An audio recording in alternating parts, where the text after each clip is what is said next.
Hello everyone and welcome to this video in which I will be talking about the Subban Weber trade. It was a blockbuster deal that happened some time ago. Very interesting trade for both teams because both teams are getting a worthy defenseman, if we could say that. PK Subban with great offensive skills, Shea Weber a great two-way defenseman, no doubt about it. So we were a lot of people actually were talking about this, and a lot of people hated on the trade. A lot of people didn't like to see PK Subban leaving Montreal. And I took the time to see what everyone had to say, how everyone reacted about this whole deal. And here is my opinion. Sorry, I took a little pause here. But yes, I believe this is a great deal for the Montreal Canadiens. It is also a good deal for the Nashville Predators, no doubt about it. But for Montreal Canadiens, this was a deal that was necessary. It was a deal that will help the team, no doubt about it. When looking at the issues from last year, Pacioretty and everyone in the locker room said we need leadership. Subban, he's got a great personality, but he's not a leader. He's someone who's gonna be best friend with everyone, but he's not gonna be a leader per se. As for Shea Weber, he was the captain of the Nashville Predators, and he's always representing his country for international competitions and for the Olympic Games. And Shea Weber, unlike PK Subban, is respected everywhere across the league. Mike Babcock said a lot of great things about Shea Weber. Everyone in the Western Conference say they're happy to see Shea Weber leaving the conference because he's one defenseman who's really tough to beat. As for PK Subban, people would say he's a great defenseman. He's spectacular. He's got his own style. He's very vocal. He likes to get the attention. But there are a few things that really gets into what should I say? There are a few things that do not play into PK Subban's favor. One thing we mentioned here is his strong personality, his big personality.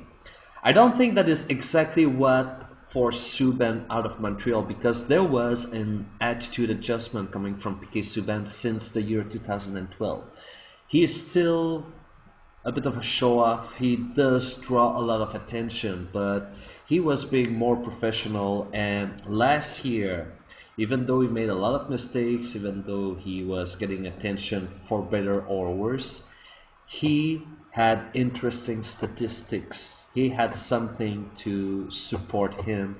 If anyone wanted to say, PK, you're not doing your job, Subban could say, look, I got more points than anyone else.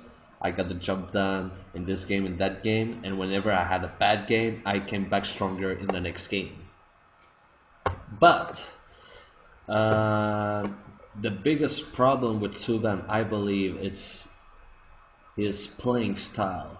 The personality, yes, this could be distracting, but his playing style is also a big problem. And that's why the Canadians are better with Shea Weber because Weber is a responsible defenseman. He's a leader and he is responsible on the ice.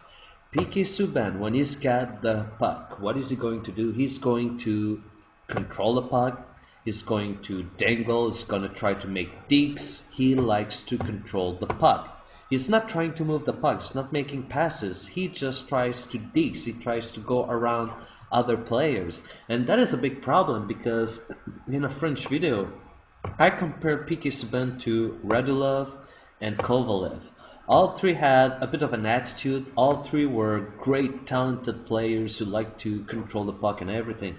But Kovalev and Radulov, they are forwards, so if there is a turnover, there will be always one or two defensemen back ready to cover for the forward. But PK Subban being a defenseman means he's got the puck, his teammate, his defenseman working with him is gonna be parallel to him. So if there is a turnover, the the opponent takes the puck and goes straight to the net, goes straight against Condon or Price.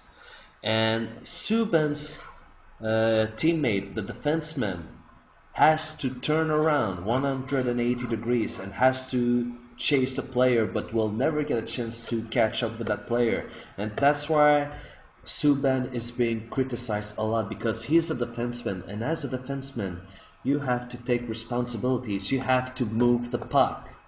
But Subban likes to control the puck. He should be a forward and not a defenseman.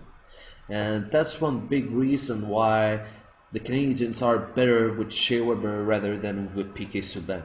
And also, just to say, Subban has got great offensive skills, perhaps a better potential than Shea Weber. But Weber has a more powerful slap shot, and last year Weber had more goals scored than PK Subban. Wow. So that was a great deal.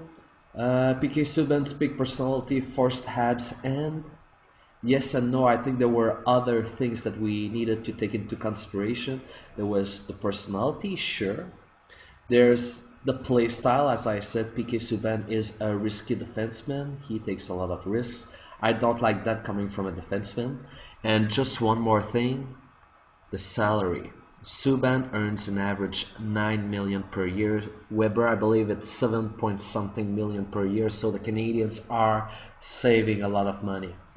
That being said, I think that was a great deal for both teams, and I think it was a necessary deal because Nashville is looking for younger players, and in Montreal we are looking for responsible players. So that being said, let me know what you think about the deal. Do you agree with me? Yes or no, and why?